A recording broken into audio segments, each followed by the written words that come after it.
হুজুর সাল্লাল্লাহু আলাইহি ওয়াসাল্লাম ইরশাদ করেছেন যে কিয়ামতের ময়দানে মুআজ বিন জাবাল রাদিয়াল্লাহু তাআলা আনহু নিজে একটি জামাতের সমমান হবেন। অর্থাৎ সম্পূর্ণ একটি জামাত একদিকে আর মুআজ বিন জাবাল রাদিয়াল্লাহু তাআলা আনহু একদিকে।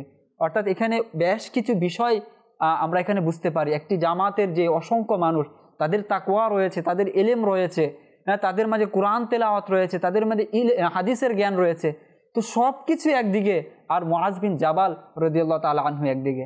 এটি হচ্ছে উমর ফারুক রাদিয়াল্লাহু তাআলা আনহু এর বাণী, যে তিনি বর্ণনা করেন হুজুর সাল্লাল্লাহু আলাইহি ওয়াসাল্লাম এরকম বলেছিলেন। তো এই জন্য উলামায়ে কেরামগণ বলেন তিনি হচ্ছেন কানজুল ফুকাহা, ইমামুল উলামা।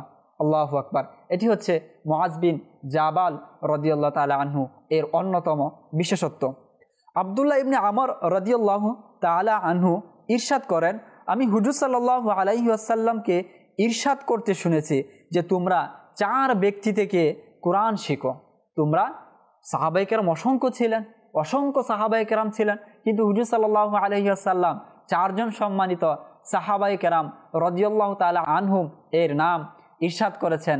তাদের মধ্যে প্রথমে যার নাম ইরশাদ করেছেন তিনি হচ্ছেন আব্দুল্লাহ ইবনে মাসউদ, দ্বিতীয়ত যার নাম ইরশাদ করেছেন তিনি হচ্ছেন মুআজ বিন জাবাল, তৃতীয়ত উবাই ইবনে কাব এবং চতুর্থত আবু হুযাইফার আজাদকৃত গোলাম সালিম রাদিয়াল্লাহু তাআলা আনহু। অর্থাৎ এই 4 জন ব্যক্তির মধ্যে দ্বিতীয়ত যে ব্যক্তির নাম এসেছে তিনি হচ্ছেন মুআজ বিন জাবাল রাদিয়াল্লাহু তাআলা আনহু।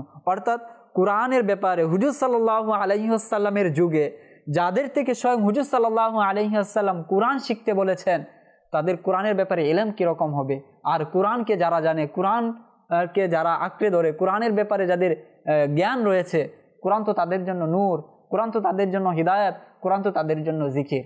সুতরাং এই বিশেষত্বগুলো, এই বৈশিষ্ট্যগুলো আমরা এই সূত্রে আমরা বুঝতে পারি যে মুআজ বিন জাবাল রাদিয়াল্লাহু তাআলা আনহুর মাঝে ছিলেন। কোরআন তার জন্য হিদায়াত ছিল, কোরআন তার জন্য নূর ছিল, কোরআন